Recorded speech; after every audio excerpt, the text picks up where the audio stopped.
नमस्कार दोस्तों, आज 28 फरवरी 2022 है और कल से इस वित्तीय वर्ष का अंतिम महीना शुरू होने वाला है।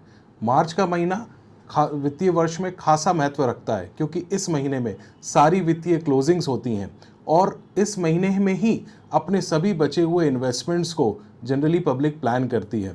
तो आइए हम समझते हैं कि इस महीने में हम अंतिम समय में जाके अपना कहाँ कहाँ इन्वेस्टमेंट करके टैक्स सेविंग कर सकते हैं।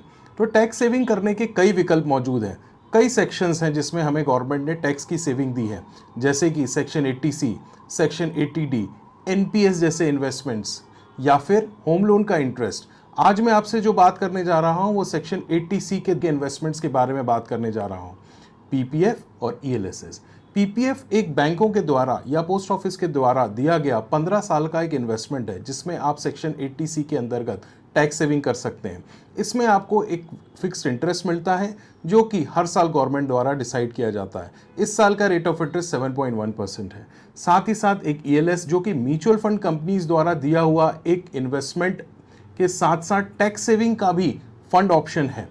ईएलएसएस में सबसे कम लॉक इन पीरियड यानी सिर्फ 3 साल का लॉक इन पीरियड होता है। कहने का मतलब है कि आप 3 साल के बाद अपने इन्वेस्ट किए हुए पैसे को विड्रॉ कर सकते हैं। इस चीज़ को समझने के लिए मैंने एक एग्जाम्पल लिया है।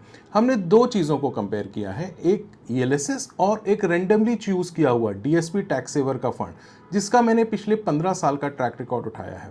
अगर मैं डीएसपी टैक्स सेवर फंड का फंड परफॉर्मेंस देखता हूं तो इसने लगभग 16% से लेके हर साल तक पिछले 15 साल तक ये रिटर्न देता आ रहा है।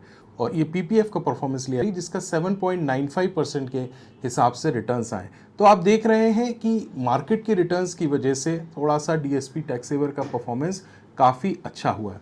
इसी के साथ एक फंड है एचडीएफसी का रिटायरमेंट सेविंग्स फंड। इस फंड में आप इन्वेस्टमेंट के साथ साथ टैक्स सेविंग के साथ अपनी रिटायरमेंट प्लानिंग भी कर सकते हैं। इसमें जो लॉक इन पीरियड है 5 साल का है और आपको 80C के अंतर्गत टैक्स में छूट भी मिलती है।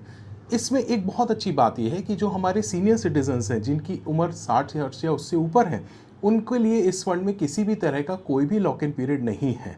तो इस तरह की जानकारी के लिए आप मेरे साथ बने रहें, मेरे चैनल को सब्सक्राइब करें और यदि आपको मेरा वीडियो अच्छा लगा है तो इसे अपने दोस्तों के साथ शेयर भी करें। धन्यवाद। Mutual fund investments are subject to market risks. Read all scheme related documents carefully.